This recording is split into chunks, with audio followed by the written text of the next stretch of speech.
Hey guys, what's going on? We've made it.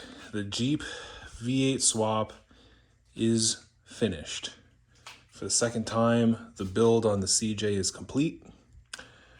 I do have video of this thing running. I started it up, didn't let it run for super long. I just wanted to make sure that it did run. So I'll put that video at the end of this one. But cooling system's back in. I had the V8 fan shroud. It was split up top, so I had to do some zip tie fixing, and actually gave me a good spot to mount my overflow hose. Plug wires are all made. They're all in. All of our cooling system is buttoned up. It's full of coolant. I did get the overflow bottle and washer bottle put in, and I don't know if you can really tell. Zoom in down there. Yeah, there you go. I wound up wrapping the bottom of the coolant overflow bottle with aluminum foil tape, just because it's about 2 fingers away from the header, and obviously I don't want my overflow jug to boil, and I want to run the overflow jug. I know from the factory the hose just kind of dumped out on the ground. Not a huge fan of that. Plus, it's way easier to keep your cooling system topped off with the overflow jug. It keeps itself topped off. So, fuel system is done. I finally got the right flare adapter and got that put in. It turns out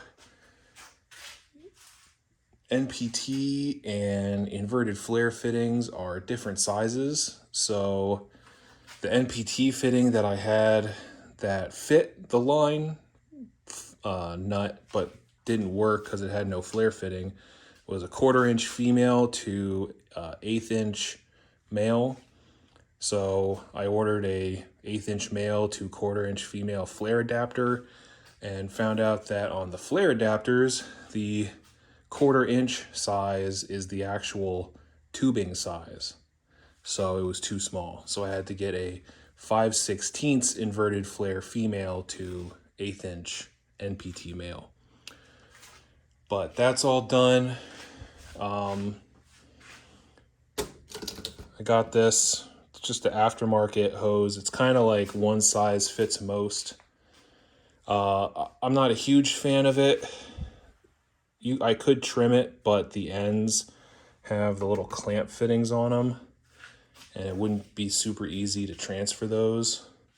But it seems to be okay. The only downside is it's kind of sitting on top of the little power bus for the painless wiring harness, but it's whatever. But everything is functional.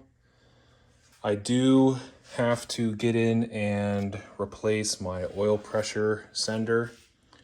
It worked, but it's leaking oil after just a short amount of time with it running. I noticed there were a couple oil drips on the ground, and there was oil running from underside the front diff pumpkin. So I have to get one of those on order. But and power steering, I have the belt, but the power steering return hose came back to bite me in the butt. I thought I had it bent out of the way far enough, but it was still hitting the radiator, and when I went to bend it more, it broke. The problem is all of the return hoses that have the inverted flare fitting that I could find, the piping is just too tall coming out of the box. Like, it comes up about like 2 or 3 inches and then bends 90 degrees. And that's just too tall to fit under the grill shell and fit under the radiator. So I wound up ordering a 90 degree swivel fitting that just has a hose barb on the end with the flare fitting and the nut for the box. And that should fit. I'm crossing my fingers. It should be here today.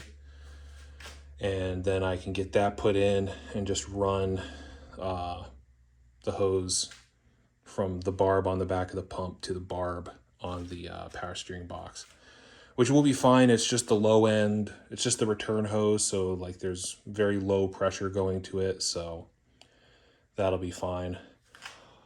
A lot of the holes in the firewall I have plugged. The only 3 that aren't are the holes for the blower motor, the fresh air duct drain, and then one of the heater box stud holes that I kind of had to elongate. So those will get covered up with this Gorilla Glue sealant tape that I have. I bought for the shitty Best Top Super Top, and I have another roll of it. So just put one piece on the inside, one piece on the outside, and that should seal us up from water. I have boots coming for the shifters. The transfer case shift boot should be here today. The transmission shift boot should be here by the end of the week. I have this Jeep Air under dash unit put in. And I know I was making a video on installing it. Abandoned that. This Jeep Air under dash unit, in my opinion, is junk. And it's not Jeep Air's fault necessarily. I do think that they should not market this as a underdash kit for a CJ7, because Vintage Air has similar underdash units, and I emailed them, and the reason I'm not super happy, just to backtrack, the defrost is useless. There's, it has the defrost flap in the back and the duct going up to the windshield. But when you open the defrost flap, there's nothing directing the airflow to go just to the defrost, which is really what you need. So the flap opens, but most of the air can still come out of the vents. And when you're dealing with a CJ7, where a lot of your defrost airflow gets lost in the windshield frame, you need a lot of air volume to compensate for that, which this thing has the air volume, if only you could block off the ducts in the front. So the result is you get no airflow out of the defrost. I mean, you can't feel it with your hand. You put a piece of paper over the duct and it kind of slowly moves out of the way, but it just doesn't put out enough air for the windshield frame. So it's not Jeep Air's fault because they didn't design this box. Again, there's multiple of these style underdash units. Again, Vintage Air has their own version, and it's designed the same way. So I emailed them asking them about their version, and they said, the same thing. When the defrost is open, the air can still come out of the front vents. So I was already planning on just running this for heat.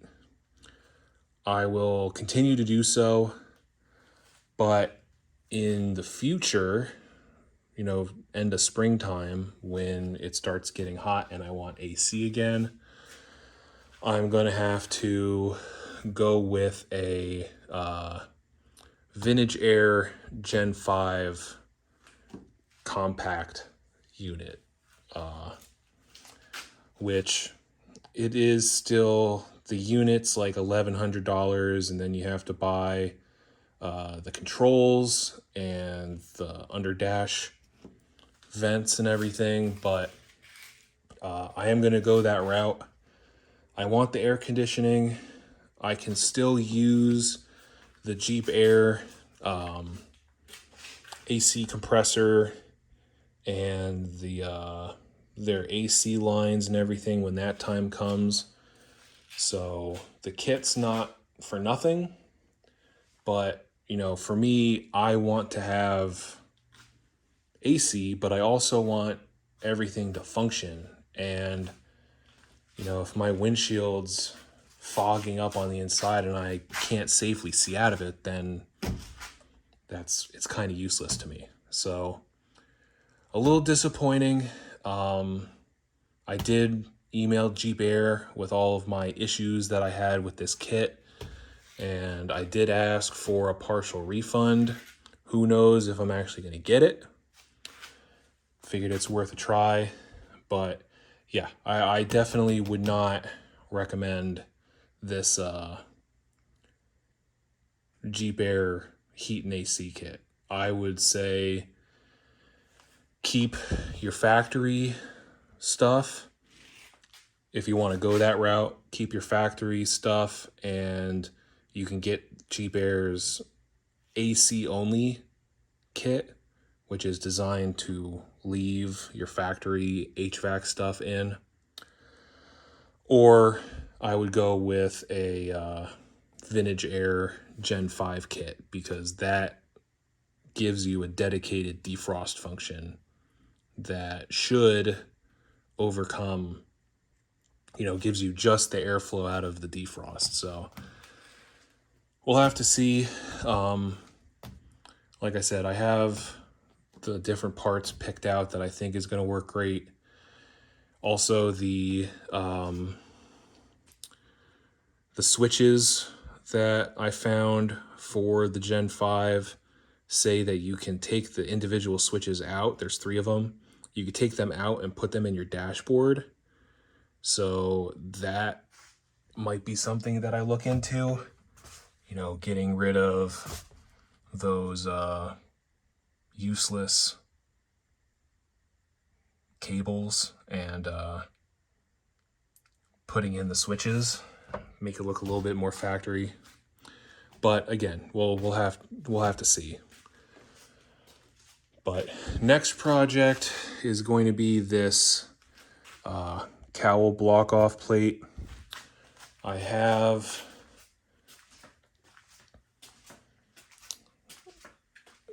the block off plate here. I had to drill the screw holes out larger because you need number 12 screws. You could also nut and bolt it, but I don't want to, that'll be more of a pain in the butt.